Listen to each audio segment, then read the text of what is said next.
সংরক্ষণ বিরোধী আন্দোলনের জেরে ক্রমশ জটিল হচ্ছে বাংলাদেশের পরিস্থিতি।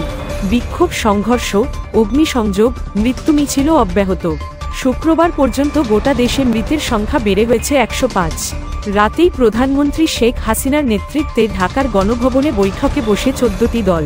আর তারপরই গভীর রাতে দেশজুড়ে কারফিউ জারির ঘোষণা করে হাসিনা সরকার।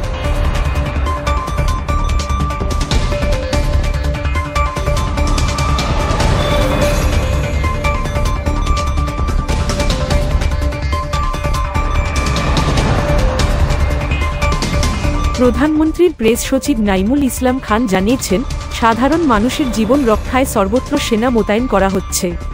অনির্দিষ্টকালের জন্য বন্ধ সমস্ত শিক্ষা প্রতিষ্ঠান। পরবর্তী নির্দেশ না আসা পর্যন্ত বন্ধ ট্রেন ও মেট্রো পরিষেবাও।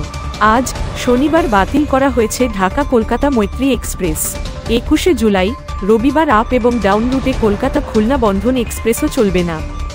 এসবের মধ্যেই এদিন নরসিংদী জেলা কারাগারে হামলা চালায় আন্দোলনকারীরা। শতাধিক বন্দী সেখান থেকে পালিয়ে গিয়েছে। বাংলাদেশের পরিস্থিতি নিয়ে নাক গলাতে চাইছে না ভারত। বিদেশ মন্ত্রকের মুখপাত্র রণধীর জয়সওয়াল এদিন সাফ জানিয়েছেন, বিক্ষোভ আন্দোলন সে দেশের অভ্যন্তরীণ বিষয়। বর্তমানে 15,000-এরও বেশি ভারতীয় রয়েছেন বাংলাদেশে। তাদের মধ্যে 8,000 পড়ুয়া। তাদের মধ্যে 300 জন এদিন ফিরেও এসেছেন মেঘালয়, ত্রিপুরা ও বাংলার মেকলিগঞ্জ সীমান্ত দিয়ে। শুক্রবার ঢাকা থেকে কলকাতার উদ্দেশ্যে ছাড়েনি মৈত্রী এক্সপ্রেস। গুজব ছড়ানো আটকাতে বাংলাদেশ সরকার সর্বত্র মোবাইল ইন্টারনেট পরিষেবা বন্ধ রেখেছে। তা সত্ত্বেও হিংসা অশান্তিতে রাশ টানা যাচ্ছে না। অগ্নিসংযোগ, ভাঙচুরের পর বাংলাদেশ টেলিভিশনের সম্প্রচারও বন্ধ। এদিন সকাল থেকে দফায় দফায় সংঘর্ষ হয়েছে ঢাকায়। 4 পুলিশকর্মীর মৃত্যুরও খবর পাওয়া গিয়েছে।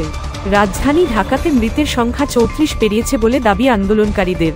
ঢাকা বিশ্ববিদ্যালয় চত্বর সহ রাজধানীতে সব ধরনের বিক্ষোভ সমাবেশ নিষিদ্ধ ঘোষণা করেছে প্রশাসন। বিকেলে শাসক দল আওয়ামী লীগের পূর্ব নির্ধারিত সমাবেশেরও অনুমতি দেওয়া হয়নি। এর মধ্যেই বাংলাদেশের কেন্দ্রীয় ব্যাংক ও পুলিশের ওয়েবসাইট হ্যাক হয়েছে। বাংলাদেশের আন্দোলন নিয়ে উদ্বেগ প্রকাশ করেছে রাষ্ট্রসংঘ।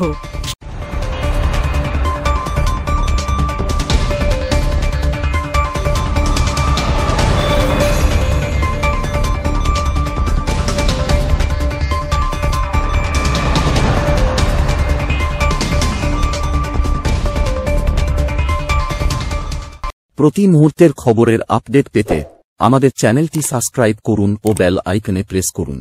লাইক ও শেয়ার করতে ভুলবেন না।